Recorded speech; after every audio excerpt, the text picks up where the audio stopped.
Hey guys, D.Bowie here, and this is how pros outplay you, featuring Waga, S4, MSS, and MidOne. In this clip, Waga is making use of the new changes in the map with Pudge, to not only reduce the amount of farm Luna is able to get, but to ramp his experience gain a lot in the early levels.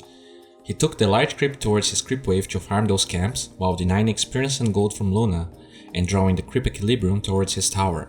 The important part though is how he stays close to the creep camp to see where the large creep is. If he hooks a weak creep by accident, there's the chance he dies before reaching the camp, making his creeps walk towards the normal path. In the first try he ends up misplaying, only the range creep draws aggro, but he goes back to the lane right after.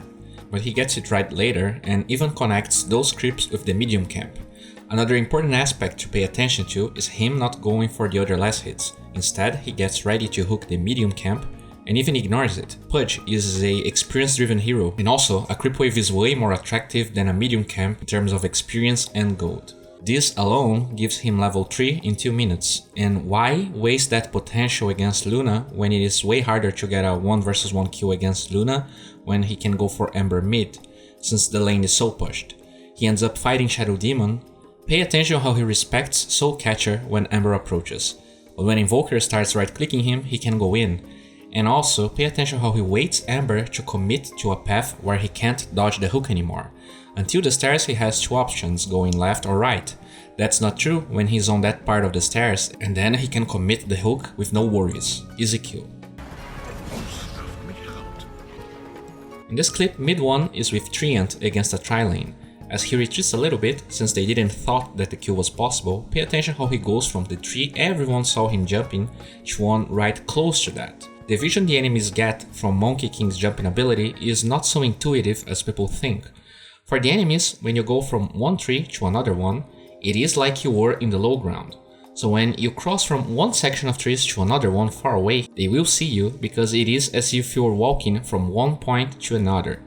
When you jump into a set of trees and there are trees between you and the opponent, they won't see you because it is like you were hidden by the fog of the trees themselves. This doesn't change the fight at all, but it is a good way of avoiding getting stunned without needing to leave a key position if a support goes into it a tangle. Because he's still close to the fight, he can initiate. He goes on Slark, and pay attention how he clicks behind Slark to get a line with all of the Radiant heroes, dealing a huge amount of damage to everyone when he gets 4 stacks of the passive. A cool little thing he does at the end is not jumping right on top of Silencer. Since Monkey King has so much attack range, he can attack from a safer distance and thus take less tower hits as he runs away later.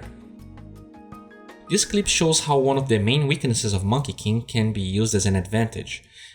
If you pay attention, the enemy has decent picks against Monkey King. Shadow Demon can get vision of him with Shadow Poison, and Silencer can damage him in the trees with the Curse, so they feel confident chasing him. The thing though is that MidOne abuses the fact that they think they have the advantage to ult in a very hard to disengage location that easily kills Silencer, and by not being hasty and just chasing through the trees, he can also kill Slark, since he always has vision of him, making it hard for him to disengage with Shadow Dance.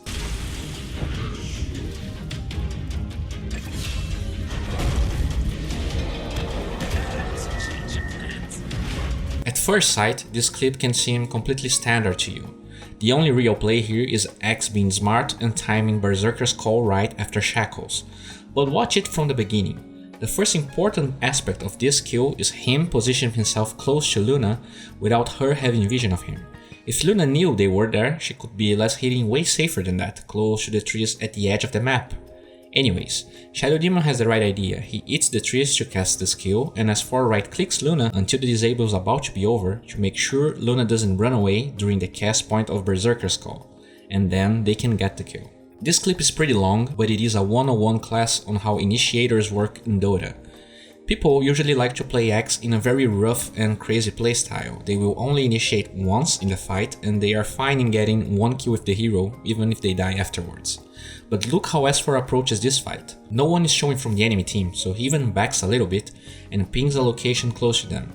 Just a few seconds later, Bounty Hunter shows up, and I mean, it is debatable whether blinking in aggressively and using call on Bounty Hunter would be a good idea or not. He knew the enemy team was around, he just wasn't really sure how close. Bounty Hunter ends up using Mac and disengaging, but even though he survives the initial hit, Mac was used only for him.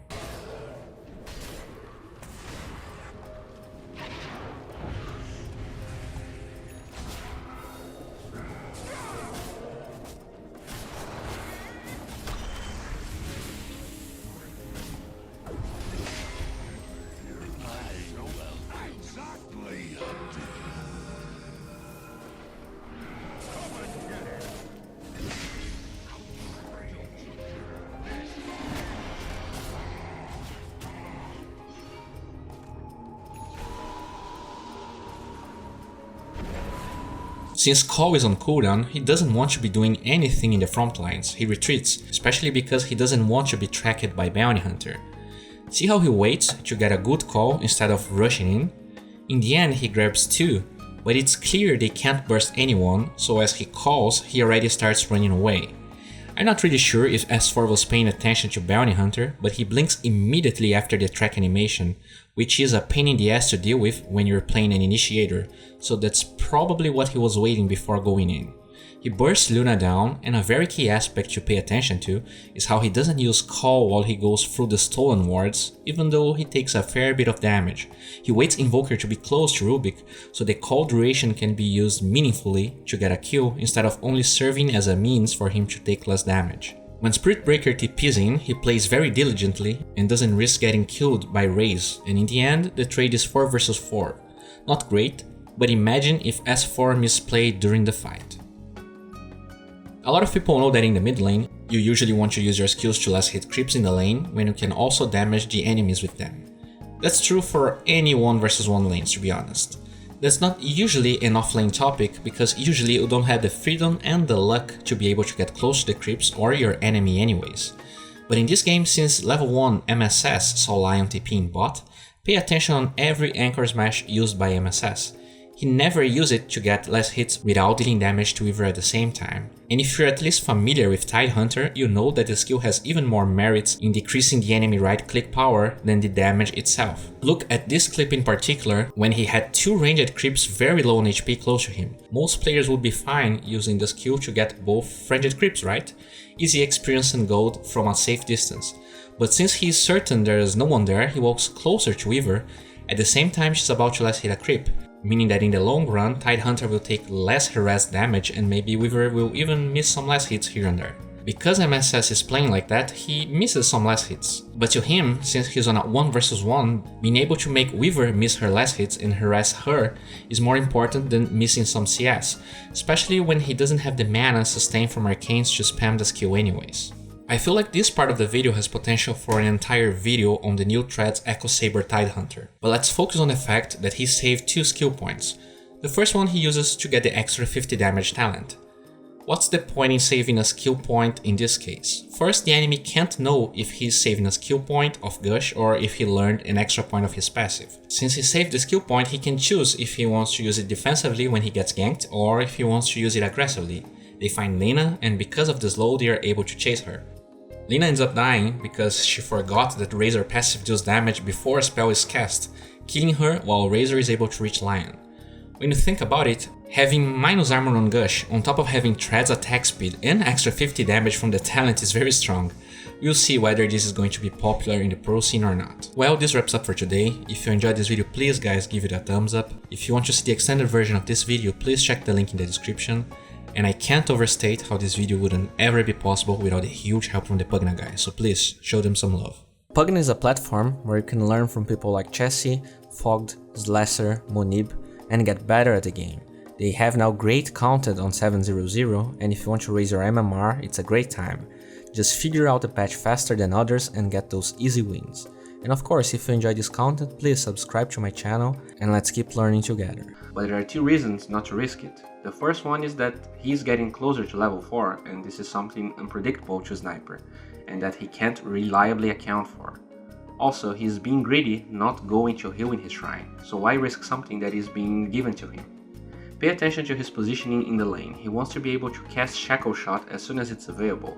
If he gets level 4 away from the creeps, Sniper can just disengage or reposition. He quickly stuns Sniper as he disengages since he's so